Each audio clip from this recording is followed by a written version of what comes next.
everyone, and welcome to Conversations with Cathy. And tonight, my special guest is Madeline Miller, author of Song of Achilles and Circe. And we were just chatting a little bit. I'm so excited. So forgive me if I'm like, because I'm going to fangirl because Madeline is one of my favorite authors. So audience, please forgive me. But before we get started, I want to say a special thank you to the Friends of the Troy Public Library who sponsored this event and made it happen. The Friends of the Library is a group that supports the Troy Public Library through fundraising, and they are just an absolutely terrific people and wonderful in all the work that they do to support the library. So I encourage you to check out their website and join up if you feel like you're called to provide some support to library events and Friends of the Library. So thank you very much, friends. So with that, just a couple housekeeping details. We are going to have a question and answer session. You can submit a question via the Q&A, which should be at the bottom of your screen. If not, if you're on an iPad, it might be somewhere else, but it does say Q&A, so you should be able to find it. The chat has been disabled, so you will not be able to chat tonight, and questions will come exclusively through the Q&A. And we'll break about 7:45 and take questions, so please feel free to ask your questions as you think of them, but we will start to answer them about 7:45. So I think that's all the housekeeping details. So welcome, Madeline. How are you? I am doing so well, and I'm really excited to get to speak to all of you. Libraries, my mother was a librarian, and so libraries are my happy place, and I spent a lot of time in libraries growing up, and I am incredibly grateful to them and to the people who support them. So extra thank you from me. Well, that delights my librarian heart. Well, we had scheduled your visit for May, and we had planned for you to come to the library and be live with us. And so, of course, COVID has changed everything. So before we talk about your books, I wanted to ask you, how has COVID been treating you? How are you coping with all of this? I mean, it's definitely been a huge change, just like, for everyone. Although in some ways as a writer, I was already working from home. So with the exception of going and getting to speak at libraries or getting to speak at schools, that part of my life has not changed so much. But I was going to have my paperback book tour this spring, and all of that either disappeared or went online. And at first I was very unsure about it, but I have come to really appreciate the online experience, because I think that the accessibility is so wonderful that, even though I don't get to meet people in person, which is the really sad part, that people from all over can come, and people who might not have been able to attend in person can also come. So, I feel very fortunate overall, and I feel like that although there are downsides, there are definite positives too, which I'm trying to focus on. It's funny how we've all it's now a Zoom world. Yeah. And, to be able to do things like this, I think it's broadened the world in some ways, when in some ways our world has become smaller. So I'm just grateful that we were able to have you.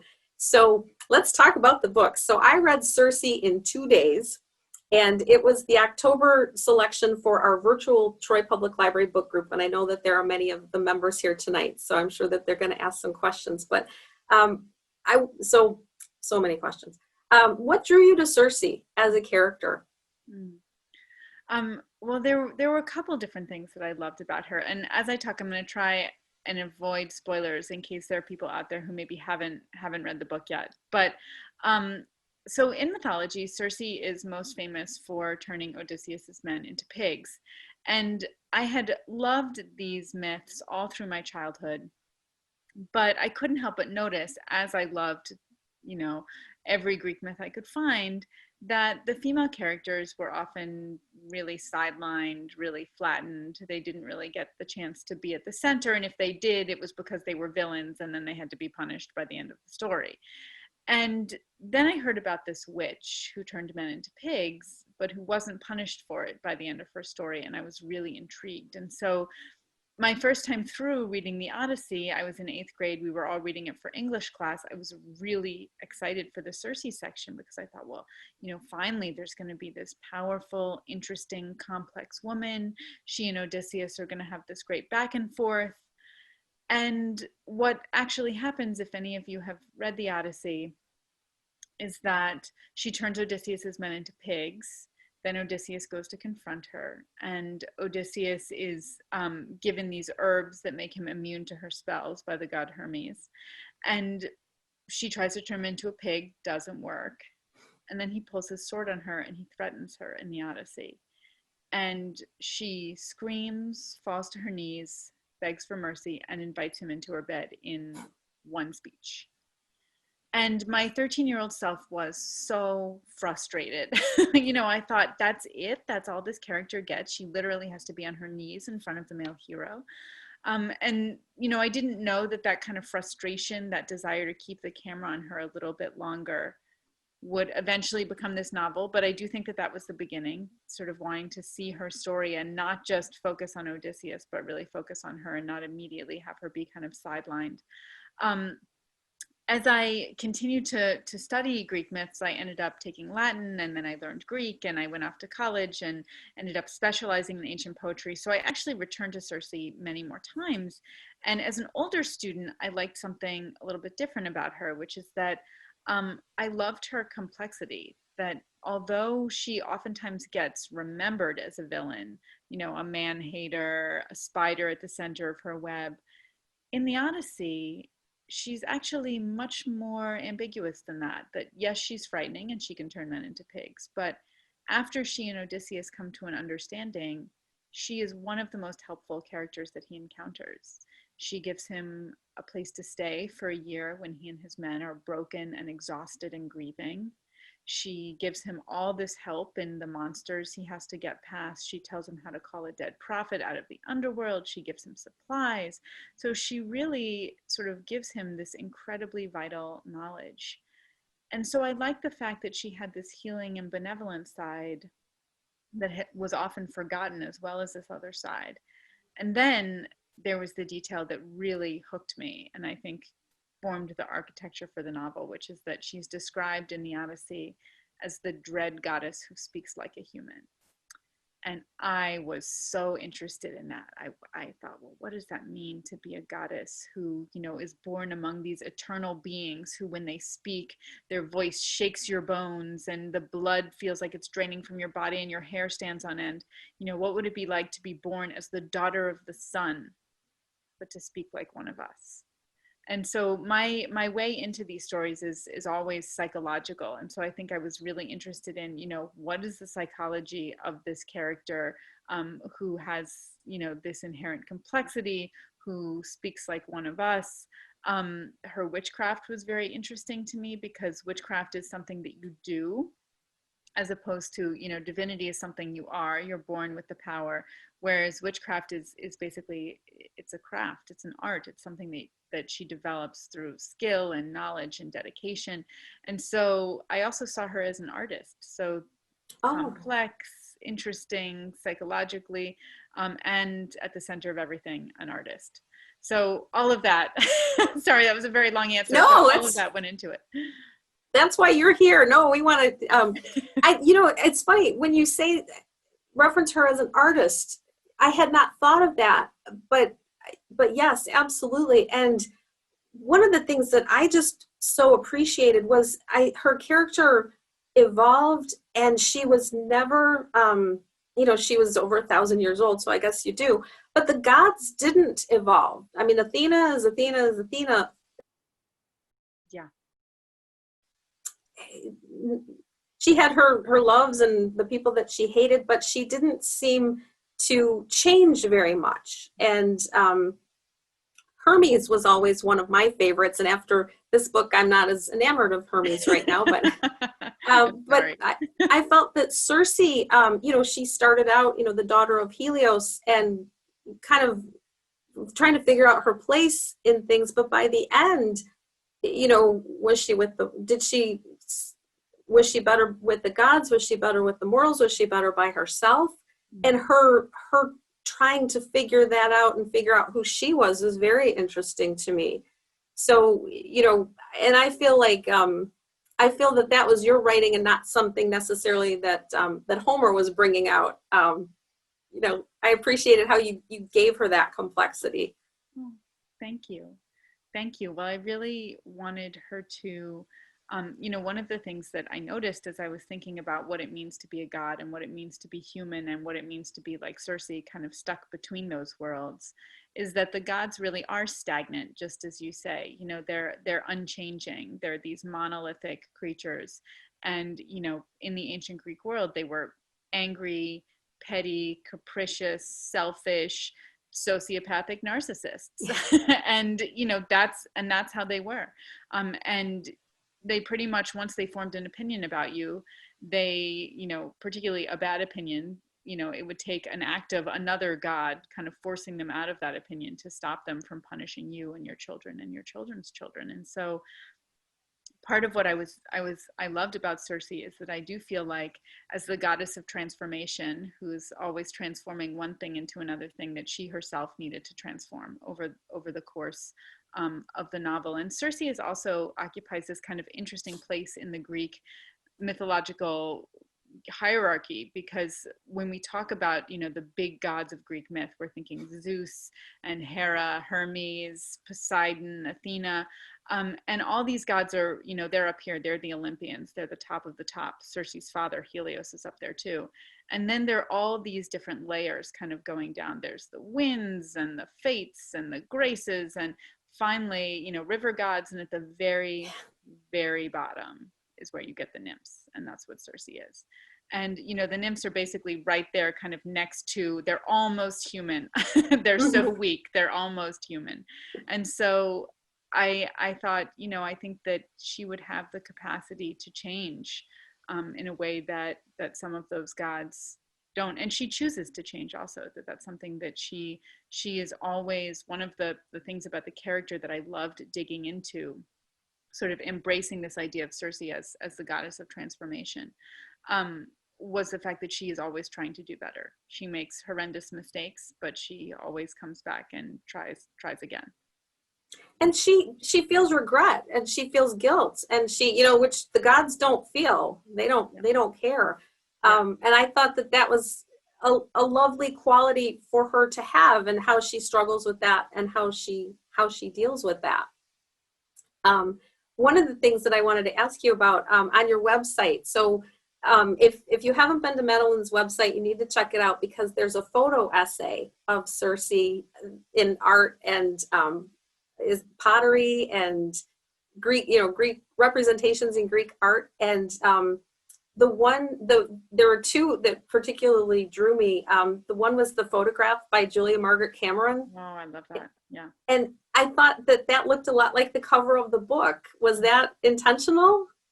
It was not intentional. In fact, I hadn't even discovered that photograph until after the book already had a cover.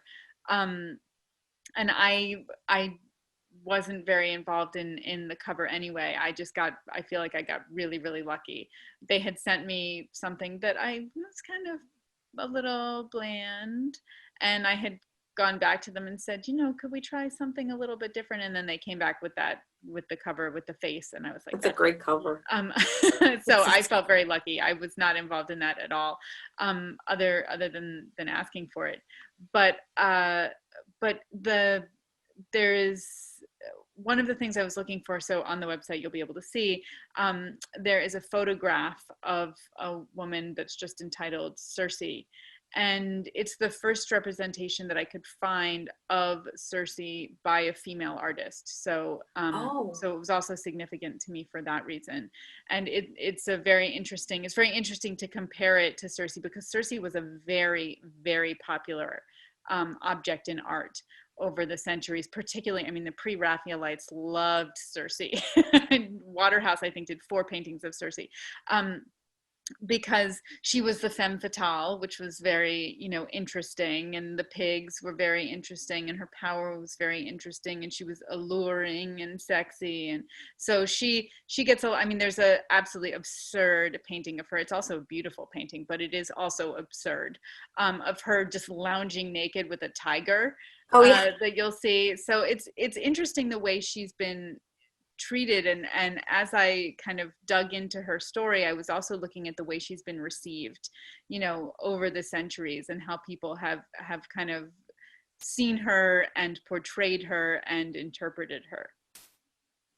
The other one that I liked, she's standing on that giant fish, and she's she's about to exact her revenge on Scylla, I think. And but the caption that you wrote is the expression of focused rage. Yeah. And when you look at that picture, so you have to go to the website and look at these photos, the photo essay, because it's amazing. If you want to see a representation of focused rage, that is a good a good portrait to do it. How did you find all of these? I mean, did you go to places and look in art books, or is this just internet? Are these all on the internet, or how do you do that kind of research? For that kind of stuff, the internet is very, very helpful. I had also, by this point, acquired a number of books about Circe, and so various portraits of her and paintings of her were also referenced. I mean, there are many, many more. The ones on my website are just a small sampling of what's out there, and it's very interesting to see.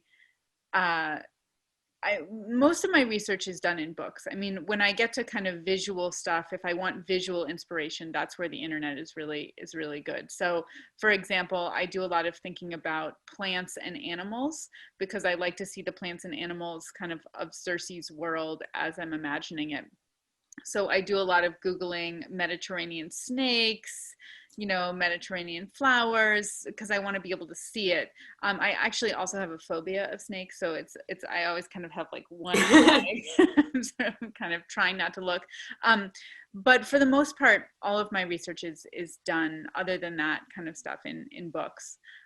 Just because I have a classics background, and so I was fortunate that I knew where a lot of the information is, the commentaries on Homer, and I do a lot of research into not just kind of flora and fauna, but also material objects of Circe's world. So almost all the objects that show up in the novel, the daggers and the cups and the jewels, are based on actual finds we have from Mycenaean or Minoan Greece. Sometimes they're inspired by, but they're based on something real. That's really cool. Oh, so now I'm gonna have to go read it again. Other than Circe, did you have a favorite character? I mentioned that Hermes was always a favorite of mine, and I also always liked Odysseus too, and I have to say I've changed a little bit on him. Was there anybody that you particularly enjoyed writing in addition to Circe? Well, definitely Circe, and the novel took me 7 years to write.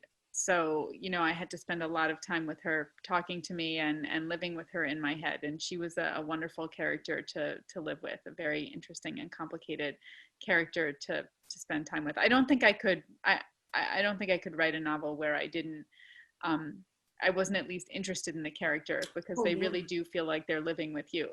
At least they do for me. But I loved the character of Penelope. That was a character that I was really, really interested in. And I knew, so Penelope in mythology is Odysseus's brilliant wife, even more brilliant, I would argue, than Odysseus himself. In the Odyssey, she's the one who plays the final trick. And she and Circe have a lot in common. They're both single parents. They're both artists. Circe with her witchcraft and a little bit with her loom and singing, and Penelope with her loom. And they're both survivors. They're both incredibly intelligent. They're also different in some ways. And I knew that Penelope was kind of waiting for me in the last quarter of the novel. So it was really fun to write towards her, and to know that these two intelligent and complicated women were going to get to have a conversation. And I went into those conversations with Penelope not really necessarily with an agenda for what was going to happen. I really wanted to put them in the room together and let them talk to each other and kind of see what came out of it.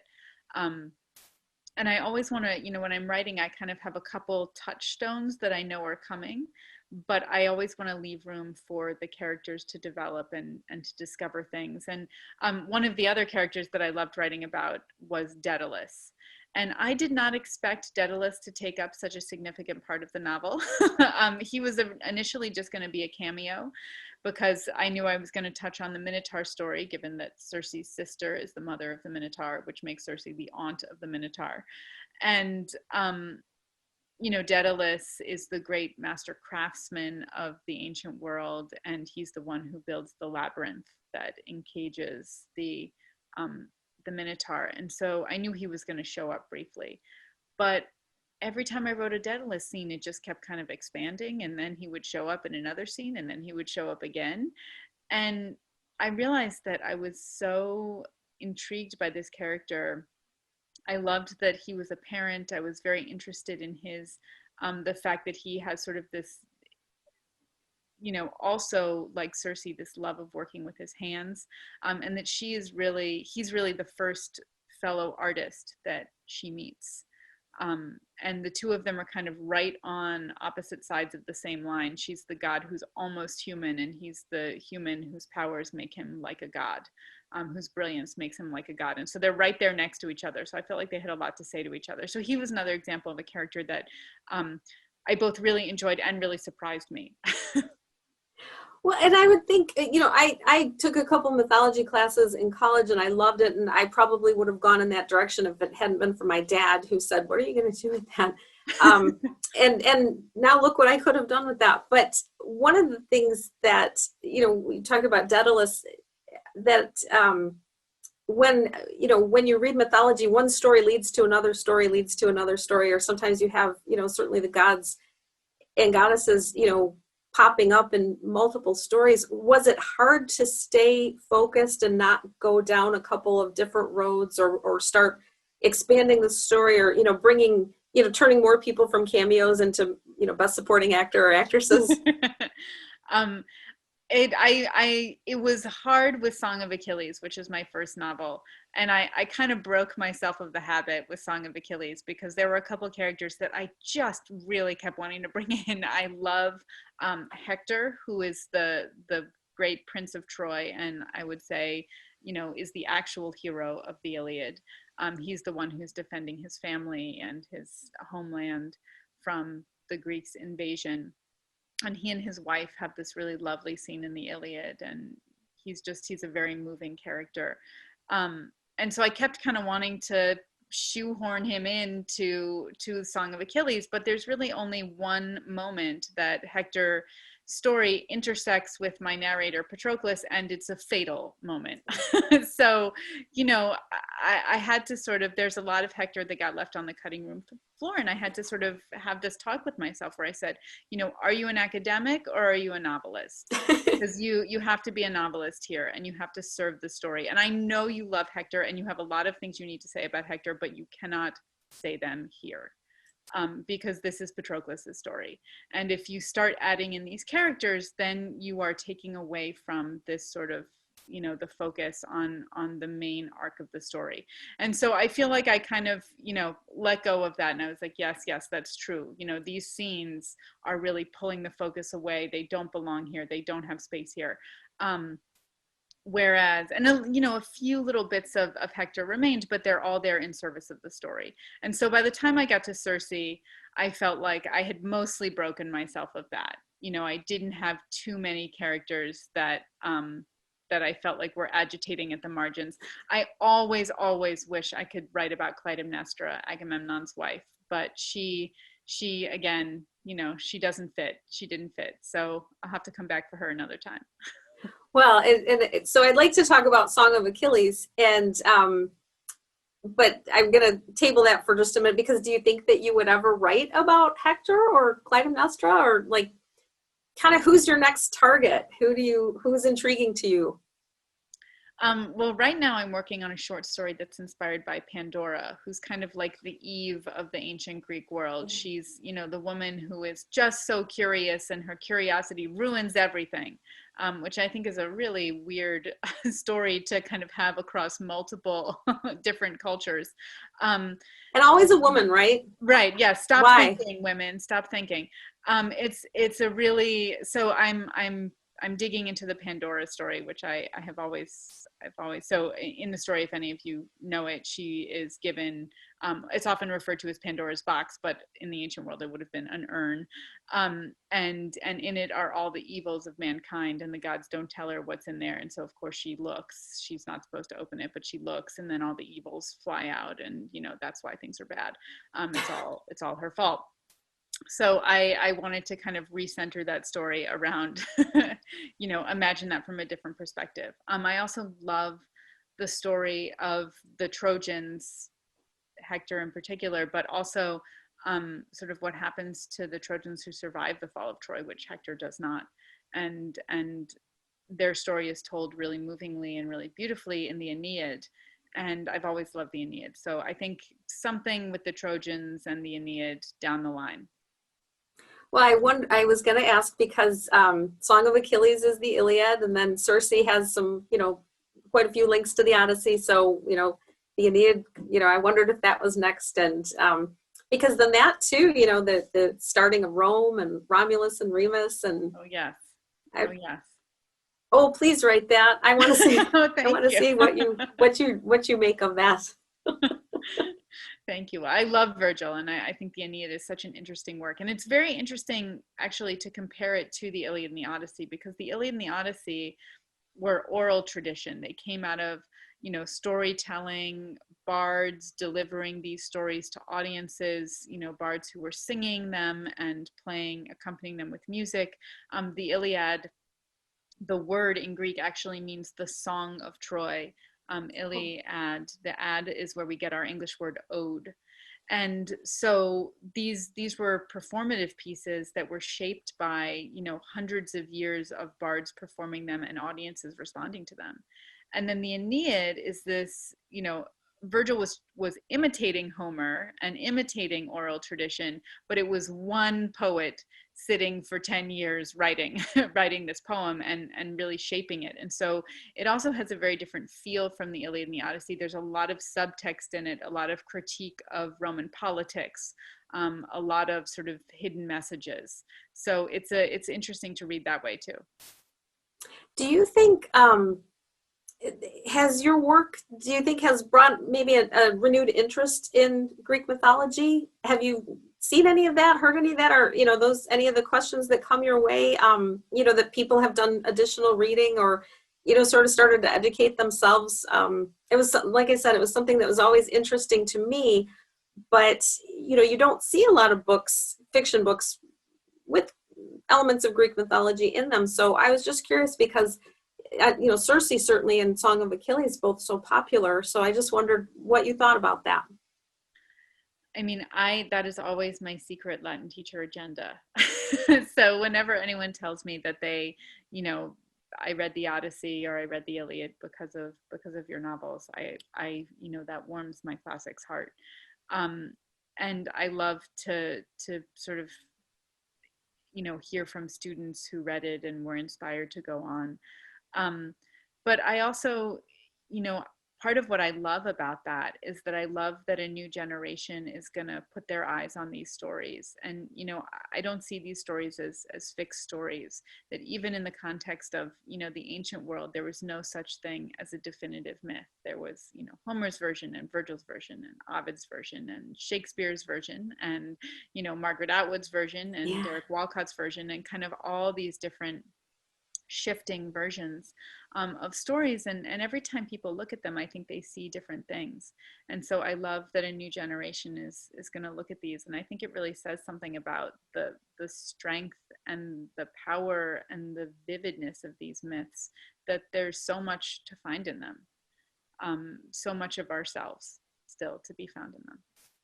And I think of our time related to their time, because you made Circe such a strong and complex female character with her power, and she owned her power. And you probably would not have a telling like that maybe 150 years ago, maybe even 100 years ago, probably not 100 years ago. And so to take the sort of the perspective of 2020 or our time and look at the myths through that lens too, I think it'd be interesting to see how someone might tell the story 50 years from now. I wonder what that would be like. Yes, yes. And one of the things that is really interesting about the ancient world is that, with very few exceptions, Sappho is one exception, but with very few exceptions, all the writers who have survived from the ancient world are aristocratic men.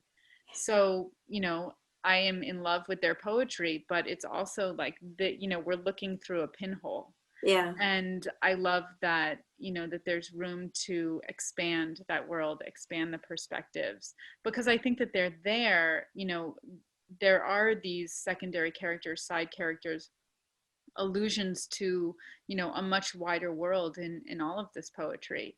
And so, honoring and loving what's there, but also allowing for this expansion. And I think the expansion is just so, it's fun. It's interesting because, if you've read the Iliad, you think, oh, I wonder what happened to, maybe some minor character, or the Odyssey, and some of the a lot of the Trojans didn't make it out, but the continuing stories that after the poem ended, they went on. And in my imagination they go on, but I wonder, like, oh, what happened to so and so? So it's so great to have an author who wants to tell those stories. But speaking of different perspectives, so Circe has been optioned by HBO Max for an 8-episode series, is it? That's right. Yep, an 8-episode first season. Uh-oh. Madeline's It's frozen an on my unlimited screen. series. I'm so, as a writer Latin teacher, I do not know any of the any of the Hollywood or world of the small screen lingo. So I think that means that it could go on for Okay. future seasons. But that was incredibly exciting when that happened, and it's always this moment where, as a writer, you're turning your work over to someone who's going to transform it. And so I feel really good about the people who have the work and who are in the process of transforming it. I think they really understood what I was trying to do with Circe, and really understood and loved the character, and making her the center of the story, keeping her at the center of the story.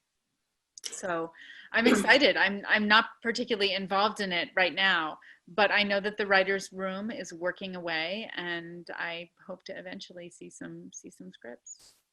Do you have casting news? Do you know who's going to play Circe? I don't know, and I don't even know who's being talked about. I'm not sure if they're there yet. I know that the pandemic has kind of thrown a little bit of a wrench in the schedules of a lot of things that were in the works. So I may eventually know, but not yet. Okay. Well, and the other thing is too, the location, because her island and the animals and everything that goes with that wonderful setting. The mist that covers the island. I mean, that's going to be great to see. Just watch it, to see if it matches what I picture in my head. So I can't imagine how you must feel about it. Because do you have like strong feelings about how it should be? Well, so one of the things when I was working on, when the novel was about to come out, is my wonderful editor asked me whether or not I wanted to do a map of sort of Odysseus's travels, a map of the Mediterranean world with Circe's Island on it. And I said, absolutely not. Because Circe's Island, along with all the locations in the Odyssey, are incredibly disputed and argued over, and have been argued over for centuries. I was like, there's no way I'm stepping into that. And I think they have changed depending on who is, again, interpreting. Homer describes Circe's Island of Aiaia as being near the dancing grounds of dawn, i.e. in the east. And that makes sense because her brother is over there, Aeetes. He's in Colchis, which is on the Black Sea. And so it seems to imply that she's somewhere in the Black Sea. And that also makes sense because Circe is very, she's clearly derived from sort of Eastern goddesses. She has a lot more in common with Eastern goddesses than she does with Mediterranean, with kind of Greek goddesses. She is more similar to goddesses like Ishtar, or Cybele, the Anatolian goddess who has a chariot drawn by lions and is associated with birds of prey and is a creator and a destroyer. That's sort of more the tradition. So it makes sense that, she would sometimes be located there. But then the Romans, who wanted everything to happen over by them, put her just off the coast of Rome. And she's been, other places. So when I was imagining Aiaia, I didn't have one place in mind. I really wanted there to be sort of a little bit of everything. So there's like 25% Greek island, 25%, kind of Eastern Black Sea, and 25% Amalfi Coast, and then 25% magic. And that was kind of my Ayaya.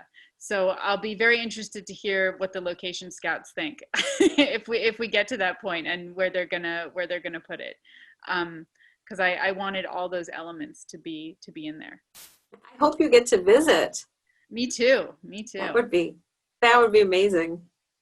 So I mentioned Song of Achilles, and I'd like to talk about it, because if I don't, I'm sure our audience will have even more questions than they already do. So, so what brought you to Song of Achilles? You were teaching and doing research, and one day said, you know what, I'm going to write about Achilles. So what brought me there? So the whole time that I was studying classics, getting my master's in it, at the same time over here, I was writing. And my influences and my heroes as a writer were totally contemporary. So, my favorite writers were, when I was in high school, were Margaret Atwood and Toni Morrison and Isabel Allende and James Baldwin. And those were the authors that I read, over and over and over again. And it never occurred to me to put the two things together, ever. I was writing totally contemporary stuff, and then I was writing about classics, for academic papers over here. And then my senior year of college, a friend of mine asked me to co-direct a production of Troilus and Cressida. Now, Troilus and Cressida, speaking of retellings, this is Shakespeare's version of the Iliad, and it's a really nasty, angry play. Shakespeare really lets all the characters have it. He hates them all. He seems to hate them all.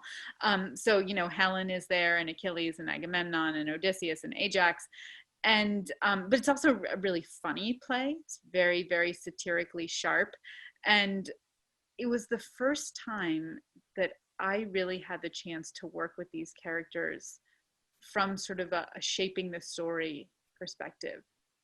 I'm deliberately not saying from a creative perspective, because I think academic writing actually is very creative, but it was the first time that I was kind of getting to get my hands in. And, I'm meeting with the actor who's playing Achilles, and we're talking about his motivations and his psychological arc. And it was so exciting to me. It was like this light bulb went off in my brain. And up to that point, I had been planning to write my master's thesis on interpretations of Achilles and Patroclus as lovers through the centuries. If you have read Song of Achilles, you know where that master's thesis went and all that research went. Okay.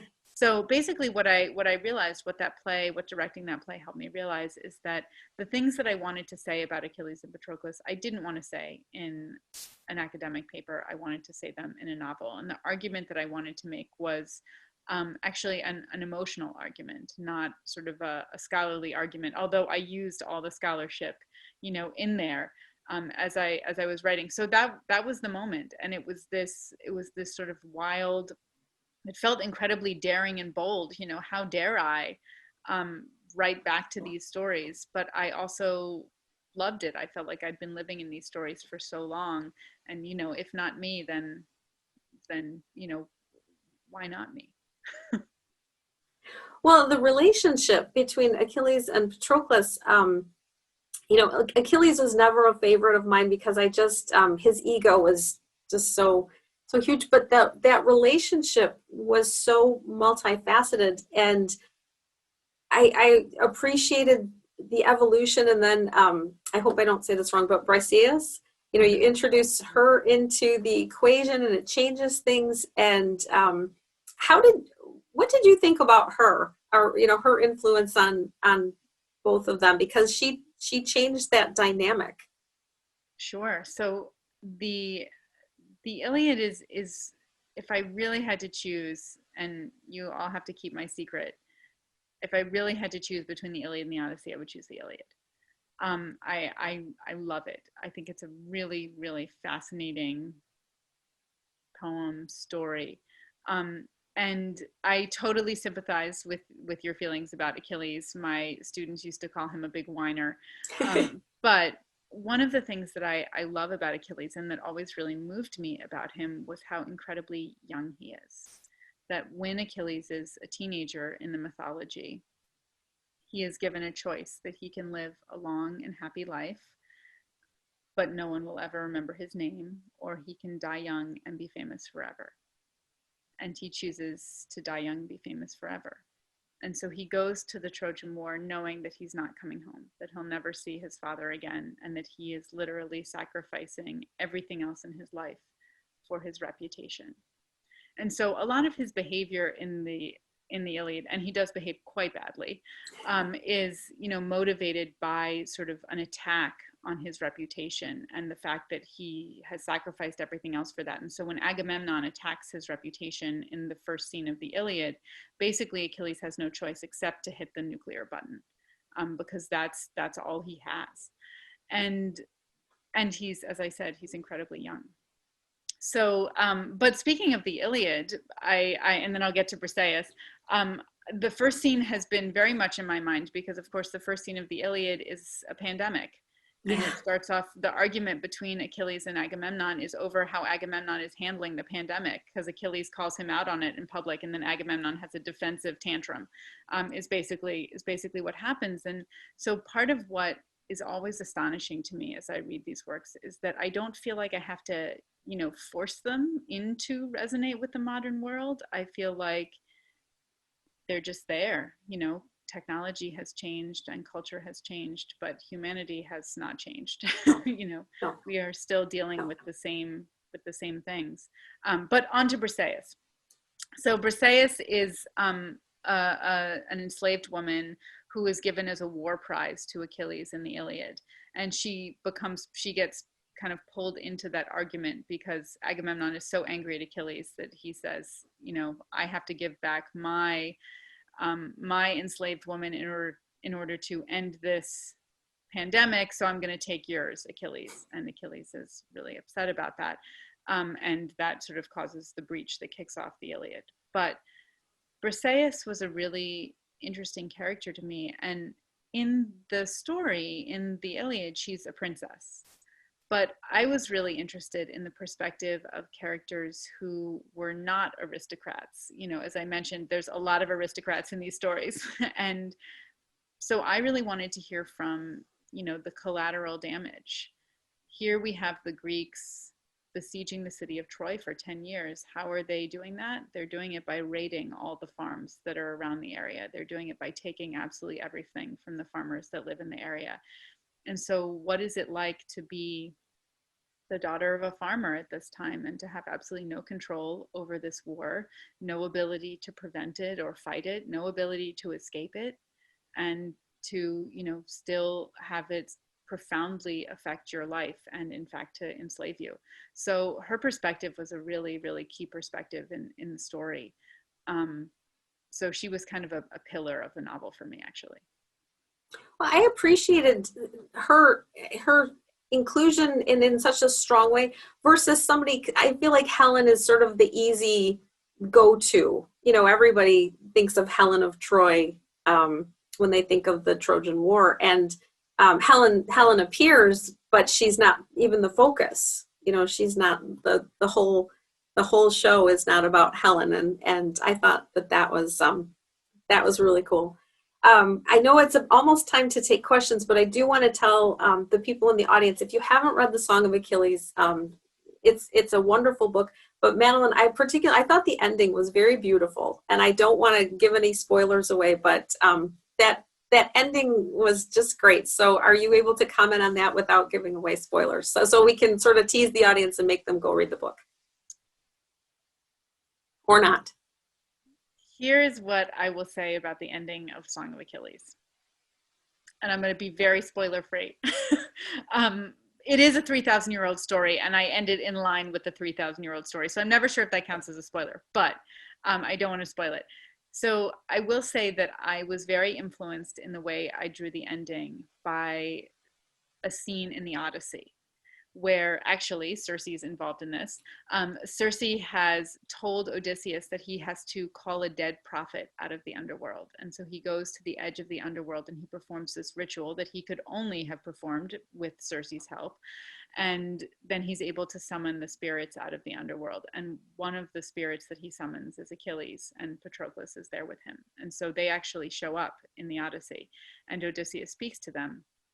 And Odysseus says to them, "Here you are, Achilles. You have everything you wanted. You are the most famous hero. Everyone's going to remember your name. You're king of the dead. It must feel great." And Achilles, the ghost, says, "No, I made the wrong choice. It's better to be alive and to be nothing than to be king of the dead." And so imagining Achilles down there, completely reversing his choice, and down there with Patroclus, that the two of them are there together, was very influential in terms of how I wanted that scene to make sense in the context of my ending. Well, I believe that it did. I mean, it certainly resonated with me because I just thought that it was one of the best endings that I've read. I mean, I just thought, I closed the book and thought, like, and exhaled almost, like, okay. Well, thank you. That's a very handsome compliment.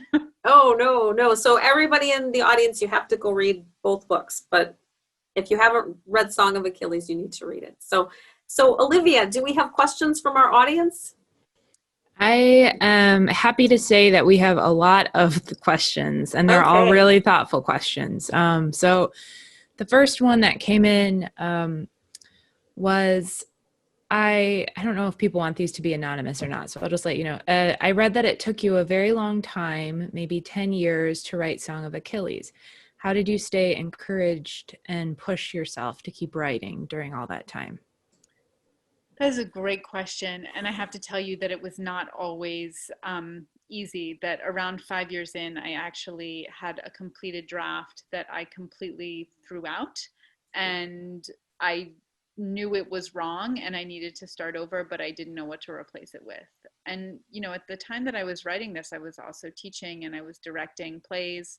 And so I had two other careers that I really loved. And I would say to myself, why am I doing this to myself? Why, I'm happy in this other thing. But what kept drawing me back was Patroclus's story. I felt like, this is a story that I wanted to see in the world. And I just, the character wouldn't leave me alone. And I felt like if I didn't write it, I would be in some way letting him down.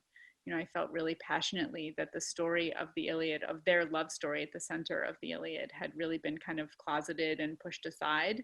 And I wanted to bring it back out. It was well established in the ancient world that they were lovers, but as a possible interpretation for their relationship. But in the modern world, I wasn't seeing it. And so I felt like I was almost standing up for them. And that's kind of how I got through. And also having a good reader is really important. My first reader, at some point I had really I had gotten, after I threw it out, then I had written a few pages and I wasn't sure, should I keep going? I don't know. And, now I can look back and it's like, well, of course you were going to finish it. But at the time I didn't know that. So I gave him the book to read and he read the first couple pages and he looked at me and he said, "Finish this." And there was something about that, getting told that by someone who read it, that was really powerful. So sometimes a push from a good first reader can really be helpful. And the main thing that I wish, if I could go back in time and say this to myself, is I would say that all writers have bad first drafts. That, that process of throwing pages away, of starting over, it isn't because I'm failing. That's actually just part of the journey of the novel. And each time I go down a wrong path and realize it's a wrong path, that's progress, actually. So I would sort of reframe it for myself that, that's part of the feeling lost, feeling like you have no idea what you're doing, but continuing to show up. That's just what the writing life is. Thank you for asking. We have another question here. In traditional Greek mythology, could gods decide to turn themselves into mortals? No, there are a couple instances of mortals being turned into gods.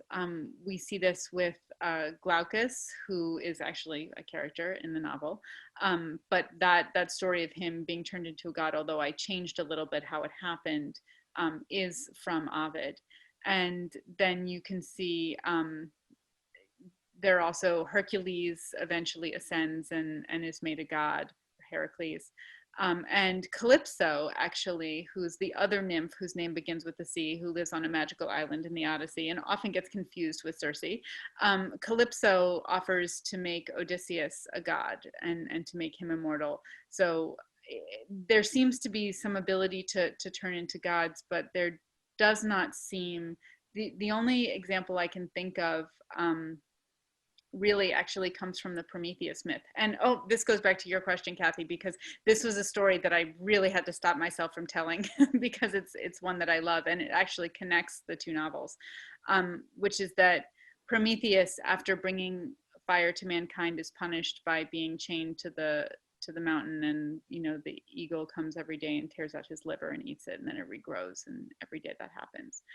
And finally, the gods sort of go to Zeus and they say, don't you think it's time to let Prometheus go? And he says, well, I'm not going to let Prometheus go unless another god gives up their divinity for Prometheus. And all the gods, of course, who are incredibly selfish, say no, except for Chiron, who's the great teacher centaur. He's sort of the teacher of heroes, and oftentimes he's described as the only good centaur, but he's the teacher of Achilles, and so he's a major character in Song of Achilles. And he gives up his immortality, but he doesn't get to just live a mortal life. He goes right to the underworld. So he basically dies to release Prometheus, which was a really, but you don't hear about that very often. Was Prometheus grateful for that? I like to think he was. The myth didn't really get into it, but I like to think he was. Sorry, it's tricky to pick. There's so many great questions. One person asks, how do you suggest and when do you suggest introducing children to the myths in such a way that they eventually can read the long form poems? Great question. Yeah. Great question. It's interesting because we teach myths to children, but there are so many things in the myths that are completely disturbing and upsetting that, I first encountered these myths when I was 5 and 6. But now that my daughter is 6, I am heavily editing any myths I tell her. So I think that Percy Jackson can be a great way in. I've had a lot of Latin students come to my class and say that they loved Percy Jackson. There are a lot of sort of other retellings out there that are kind of YA retellings that I think can be very good. Emily Wilson's new translation of the Odyssey. Emily Wilson is a brilliant professor from Penn. She got a MacArthur Genius Grant. She's really, really talented. And she did this new translation of the Odyssey in the last couple years that I think should be the standard reading. And part of what makes it so wonderful is that it's incredibly smart, but also incredibly accessible. And, she really honors the original spirit of the poems. We talked a little bit about how the poems were initially, performed for mass audiences by bards. They were, the equivalent of movies or going to the theater. They were fun. And I think she really captures that. So I think depending on how old your child is, I mean, I definitely think a 13-year-old or even younger, a 10-year-old could pick up Emily Wilson's translation of the Odyssey and enjoy it.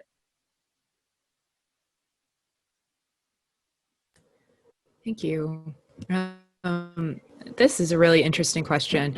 I love how you gave your characters such distinctive voices. Have you thought about writing for the theater, or do you prefer short stories and novels? I have thought about writing for the theater, and actually a huge part of when I mentioned contemporary authors who inspired me, I probably should have put Tennessee Williams in there. Who I read a lot of. So I read a lot of plays growing up. And then I also studied at Yale School of Drama for a year, doing some adapting there. I was working on a stage version of the Aeneid, actually. Oh, cool. And I think directing plays was incredibly helpful to me. In that first horrible draft of Song of Achilles that I threw out, there was almost no dialogue. I mean, Patroclus was talking the whole time, but there was no sort of dialogue between characters, which now I love writing dialogue. And I think that directing plays and really working with theater closely cured me of that. Because dialogue is, in fact, some of the most interesting part of any book. And they're a way to express character, and there's just so much wonderful subtext that you can do. So I really credit my background in theater entirely with any ability I may have to write dialogue. And I highly recommend reading plays. If any of you are writers out there and want to work on your dialogue, I think reading plays is a wonderful, wonderful way to do it. And my dream is that one day I will see Song of Achilles on the stage. So I would love to be involved in that. Circe too, but Song of Achilles, for some reason feels like it's, it has the stage on it. Another audience member asks, I'm just wondering how you feel about other myth retellings. Do you feel possessive of your take on the characters, or are you able to let go of your version? For an example, any versions of Achilles that are super heterosexual. So here's my thing about Achilles. I hate versions of his story. So mostly I can come from the classical academia perspective of, all these stories are valid. There's no such thing as a definitive myth. These stories, everyone gets to tell their version of the story, and I sort of can come at it from that perspective. But the Achilles heterosexuality thing does push a particular button with me. Not because I don't think you can't have a heterosexual Achilles, or an Achilles who at least is not, in a romantic relationship with Patroclus. But I think that I have seen some versions of Achilles where the intimacy between Achilles and Patroclus has been scrubbed out. So I think you can choose to make them lovers. I think you can choose to make them incredibly close, bonded friends who have grown up together. But I think what you can't do is dissolve that bond entirely and make them like, sort of casual cousin, sort of, I don't want to name any names of particular versions, but I think that the bond between the two men is the turning point of the entire plot of the Iliad. So in America, we are often afraid of intimacy between men. And whether that intimacy is expressed as romantic sexual love, or whether it's expressed as deep friendship, I think we tend to be afraid of it, and oftentimes sort of mass media avoids it. So when I see a version of Achilles avoiding the intensity of the relationship between Achilles and Patroclus, whether as lovers or as these incredibly close friends, I get very frustrated, because I think, you're breaking the Iliad.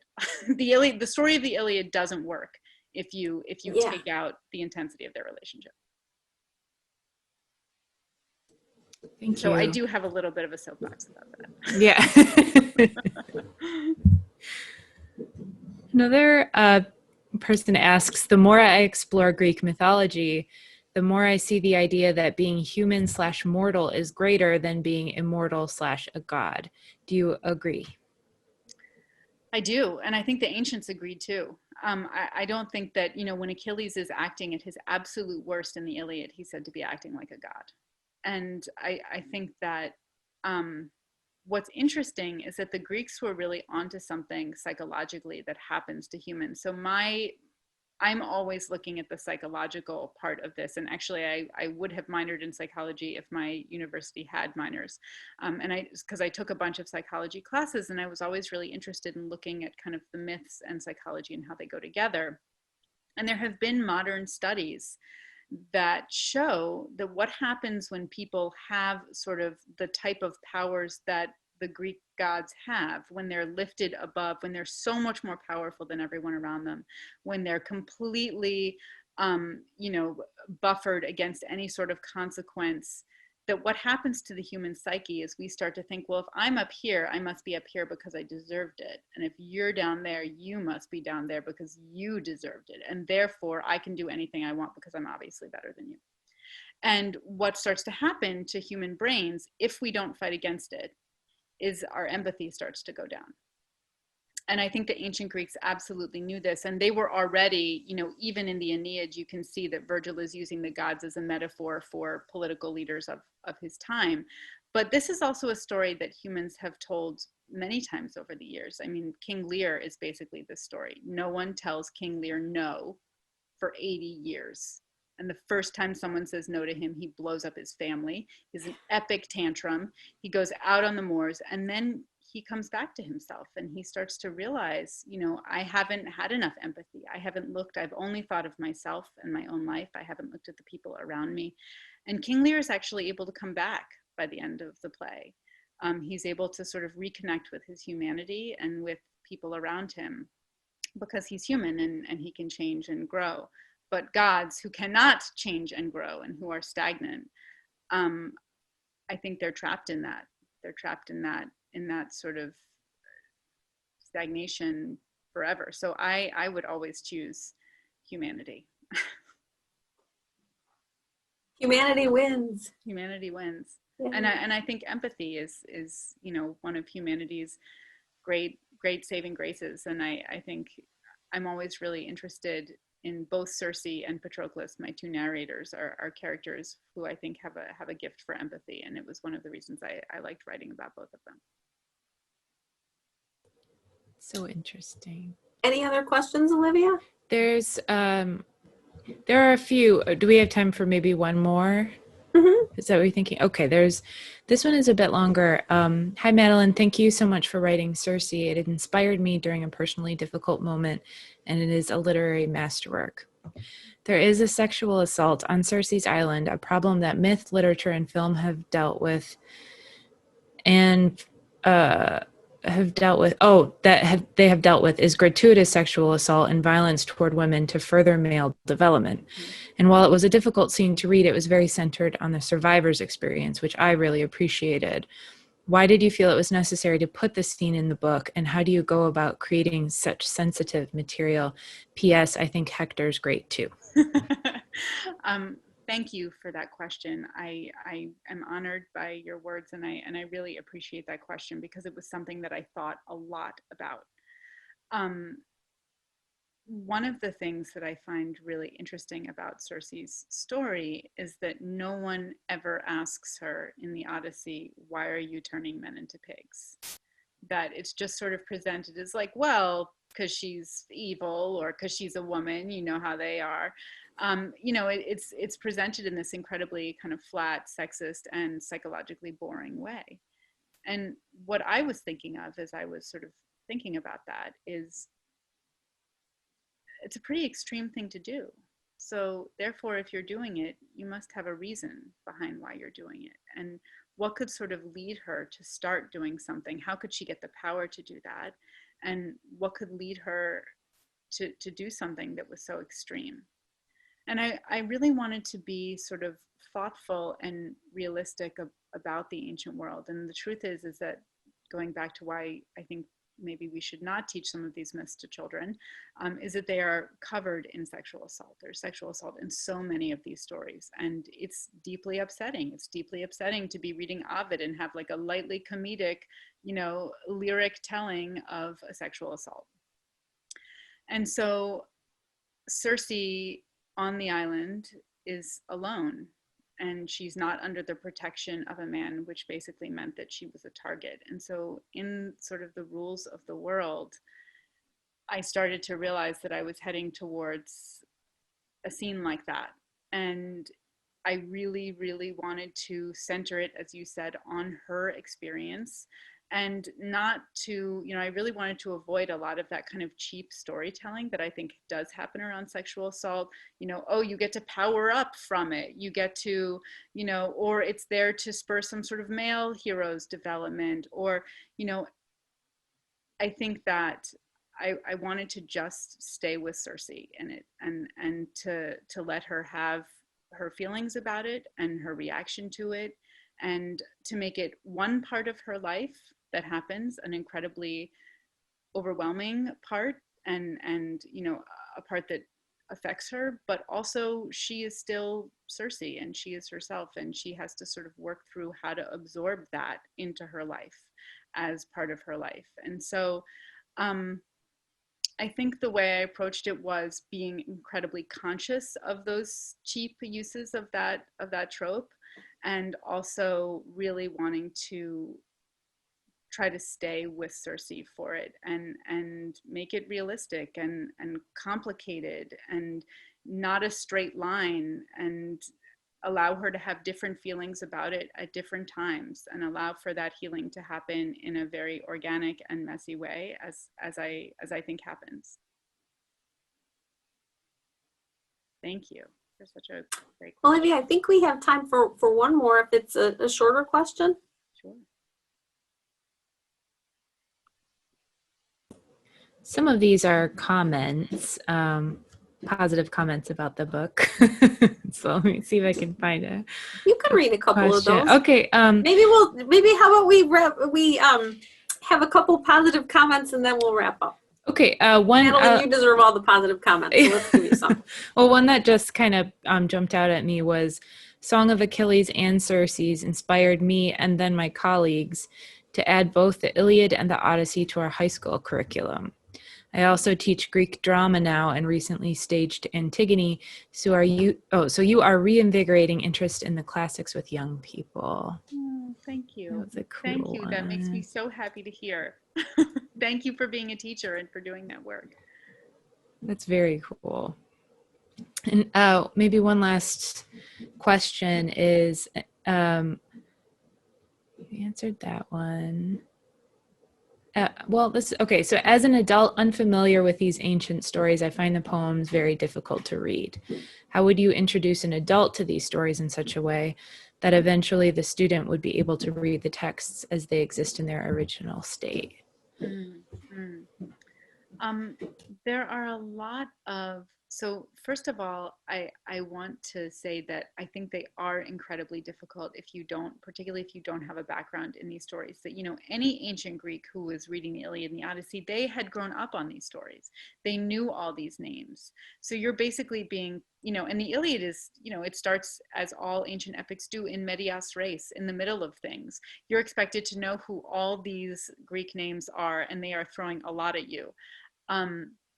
So one of the things that I think can be helpful for a way is to read. I mean, I hope that my novels could be kind of an introduction for people, but there's some good retellings out there now. I haven't read it myself, but a lot of people rave about Stephen Fry's Mythos, which is Stephen Fry, the actor, is also apparently a huge Greek myth buff. And so he wrote sort of some retellings that I think are supposed to be lighthearted. I have not, as I said, I haven't read them, but I've heard a couple people say that they were great. But I would also recommend the Iliad and the Odyssey, trying them out as audiobooks, because I think that when we read them on the page, particularly the Iliad, which has a lot of names, and there are whole books of the Iliad, they're like, and then he stabbed this guy, and then he stabbed this guy, and and it starts to, I feel like it starts to sort of create this feeling in students or in people who are encountering them for the first time of like, well, do I need to remember this name? Do I need to be highlighting this name? And I think that when you hear it in audiobook, it just flows by the way it's supposed to flow by. And the names, and you're not worrying about, how do I pronounce this name? Am I pronouncing this name right in my head?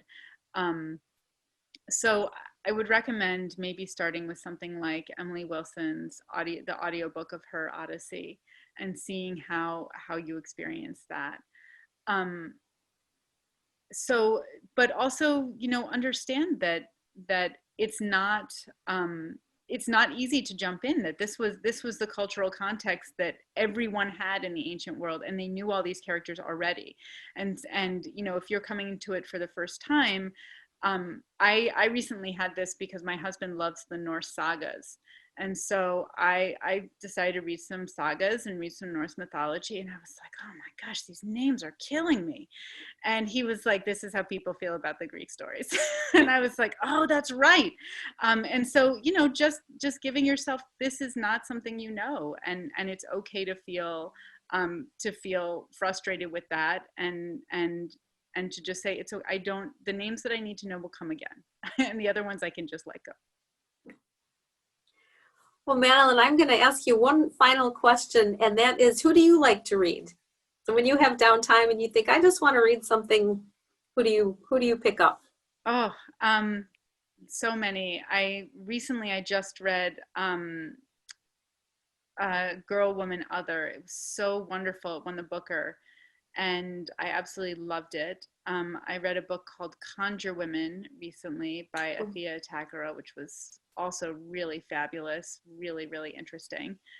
I enjoyed, I love Hilary Mantel. I'm in the middle of The Mirror and the Light, which is the third in her Cromwell series. Um, let's see, who else have I been reading recently? Oh, and I really enjoyed Susanna Clarke's Piranesi. So she wrote Jonathan Strange and Mr. Norrell, and her new novel just came out, and it's great. Oh, and Lily King. Lily King is one of my favorite writers of all time. Everything she writes is fabulous, and my favorite of hers is Father of the Rain, but you can't go wrong with any of them. All right. Well, thank you so much. I think we could keep going for another 2 hours, and I'm sure we would all like to, but we'll let you go and do more research and write your books so we can read them. So we can look forward to the Pandora short story coming out soon. Hopefully. The pandemic has definitely slowed me down a little bit, but I'm thinking, even if I'm not, writing very fast. So it will come out. So we'll keep our eyes open for that, and we'll also keep our eyes open for the series on HBO Max, and when it comes out, I hope you'll be able to come back and see us again sometime in person, and we can talk more about what you're up to. I would love that. Thank you so much, both of you, for making this happen. Thank you, Cathy, and thank you everyone for listening. Oh, thank you so much for coming, and just please be well and take care of yourself. We look forward to what comes next for you. Thank you. Thank so you. Much. Take care, and good night, everybody. Thank you all for coming. I hope you enjoyed it, and thanks again to the Friends of the Library for sponsoring this event. So have a good night.